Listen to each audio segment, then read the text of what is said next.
Hello my friends, John LaRuffa here with another Unbiased unboxing. In this episode, we're going to take a look at Dinosaur Island Roar and Write. So, this roll and write game comes in a pretty big box. It promises a full game experience. Well, we'll see in maybe a subsequent episode, but right now let's see what's inside this big box. Okay, folks, and as usual, please like and subscribe to my YouTube channel if you haven't done so already. Now, I will say I love the fact, as I usually say, the back of the box shows you everything you get, plus it kind of gives you an idea of what it looks like when it's set up. Fantastic. You see the dice, you see the components, you see it set up. Great. It also tells you what's in the box. That's cool too. And the front, you know, is kind of cool looking. It looks like a dinosaur park. It kind of blends between plans and reality. I think that's neat. All right. As we peel back the inside, nothing special in the box itself. On the outside of the box, just more stuff for maybe different people or roles that you get in there. Okay, so looking at this rule book, it is kind of girthy for a roll and write, so I'm going to agree that there's got to be a lot to learn in this game. Pandasaurus usually does a decent job, though, explaining their games from my experience, and it seems like it's not by any means wall-to-wall texts. You have plenty of examples to go around, so these rules aren't going to be so bad.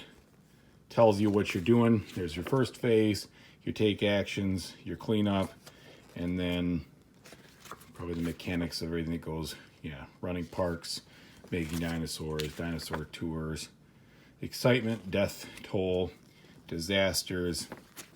So there's a lot of content here. That's for sure. That's okay. And here's how your final scoring works. Then you've got your specialists, the building cards, and frequently overlooked rules, which is good as a little primer. And then some variants, plus the all-important solo mode, which in this course, or in this style game, is going to be, looks like a beat your own score. No, I take that back. Well, I see some AI instructions, so we'll see what happens. So in this game, you play against a simulated opponent and see how high you can score. So it is a beat your own score, I think, but you do have some kind of opponent actions there. All right, so there is an AI. It's not just do whatever. Okay, if you have any problems with components, sometimes I do. And then a Pandasaurus game advertisement for the other games in their collection, in case you needed to know what they sell. All right, you got that going for you. Okay, we have this cloth bag here, more like felt, I should say. Nice quality felt bag. Stitching looks good. No issues. Our first board here, presumably where you're going to put cards on the side here, according to the back. And then it looks like there are two sides. This is for 4 players. This is for 2 and 3 players. I'm not sure where the single player works on that. We have 2 packs here for our roll and write. This is the first pack. This is where our park is going to be. Different things to check off, different things to fill in. Are they double-sided? They are double-sided, so you have plenty of games here. Glad they do that. I like it when they make it double-sided. It's just a better use of paper. Now, that being said, I've never, ever run out of any books for any of my roll and write games. Probably shame on me. I should play what I have more often, but usually, 15, 20 plays or so or more is what I get into a game. But you have double sides here, so you're not going to have to worry about running out.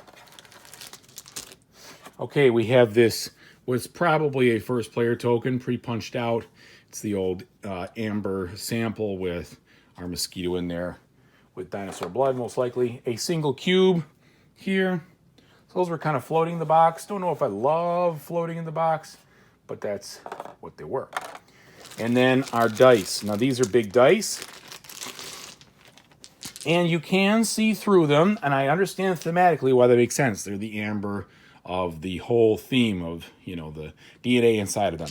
However, I mean, I can see what people say, that it is slightly confusing away from the table because you kind of see the other stuff. That being said, if you're playing solo, like mostly I will be, you should be okay to see what's going on. I mean, on this, it would have been maybe a little bit nicer had they been slightly more opaque, but I understand the thematics of it, and they definitely are high quality dice. They're big, they're thick. These prints seem like they're on there nicely. I mean, I don't see any real problem with them. They are large. You'll be able to read them from across the table. As long as, you don't have low light or something, it might make it a little bit difficult to see. Regardless of that, that looks pretty good. Okay, and then we have our cards here, which I'm sure is going to have specialists and buildings and other things. Maybe I just saw objectives. All right, quality-wise, these are standard thickness, not too thick, not too thin. If I have the appropriate sleeves, I probably will sleeve them. They are smooth, no texture, high-gloss cards here. So you have, okay, so objective on one side. And, oh, these are the AI cards. Okay, so here's my AI deck right here. Again, driving the solo player, which is cool. So it's going to have some type of mechanic there. Even if it is just beat your own score, at least you have something going on, which I like. I appreciate that.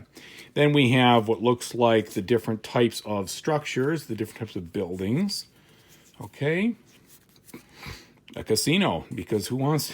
You're already gambling with your life. Why not just go for a little more, huh? Going to one of these parks. A security hub. All right. Lots of different things here. Ooh, clone zone. So, plenty of buildings. Ooh, that's a big one. Lots of different stuff. And then we have, let's see.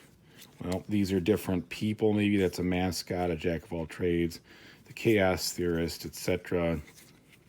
PR guy. Hey, rent a cop. Trust him with your life, folks. All right. Mad scientist, because a normal scientist is just not fun. A union boss. We need more of those, right? All right. Don't want to get into a big thing about unions. That's about it. I like the components. I'm excited to play this game. It's on my radar for a long time.